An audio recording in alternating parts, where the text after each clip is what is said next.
पढ़ाई करके सक्सेस हो जाओगे तो जिन लोगों ने तुम्हें ब्लॉक मारा है कल सर्च मारेंगे।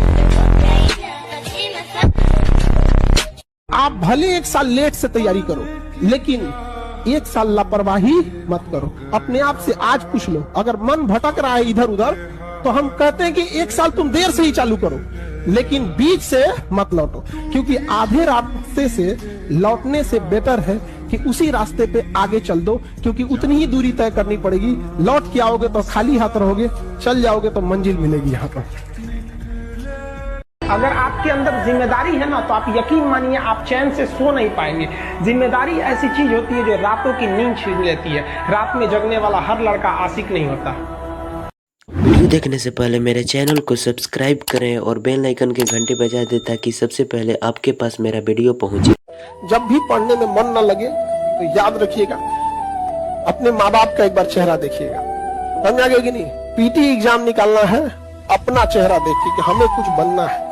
मेंस निकालना है आपको माता का चेहरा देख के कि माँ इंतजार कर रही है। और इंटरव्यू में बैठना है तो पिता का चेहरा याद रखना है कि अगर पास होके जाएंगे तो उस पिता को जो खुशी मिलेगी उसका कोई मोल नहीं होगा। यहाँ इस उम्र में आप जिस चीज से बहुत हंसते हैं ना, एक वक्त आएगा उन्हीं लम्हों को याद करके रोएंगे।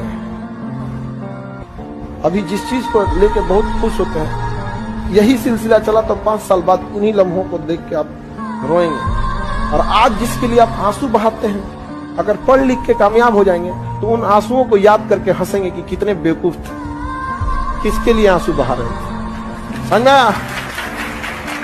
पढ़ाई करके सक्सेस हो जाओगे तो जिन लोगों ने तुम्हें ब्लॉक मारा है कल सर्च मारेंगे।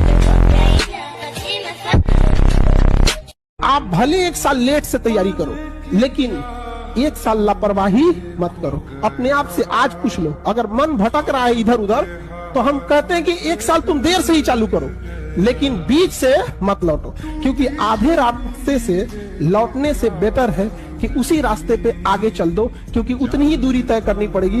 लौट के आओगे तो खाली हाथ रहोगे, चल जाओगे तो मंजिल मिलेगी यहाँ पर। अगर आपके अंदर जिम्मेदारी है ना तो आप यकीन मानिए आप चैन से सो नहीं पाएंगे।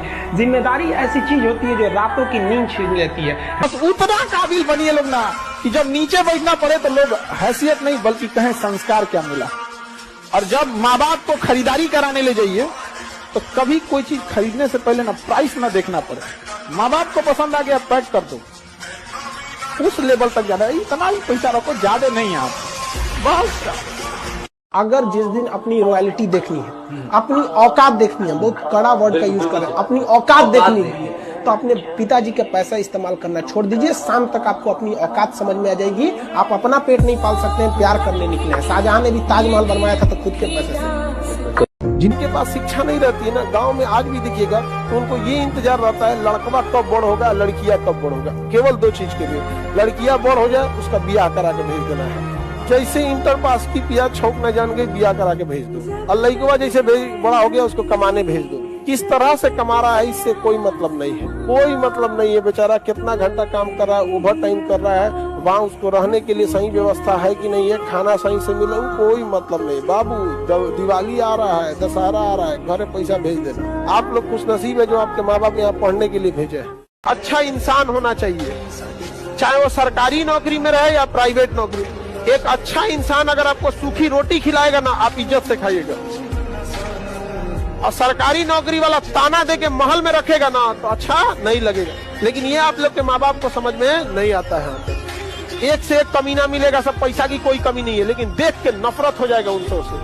बाप के पास पैसे नहीं होता है और बाप जैसा अमीर दुनिया में नहीं मिलेगा। देखिए आपका बचपना भले गरीबी में बीते लेकिन बाप का बुढ़ापा गरीबी में नहीं बीतना चाहिए। भले बाप आपको साइकिल न दिला पाए हो लेकिन उनको सरकारी गाड़ी में घुमाइएगा।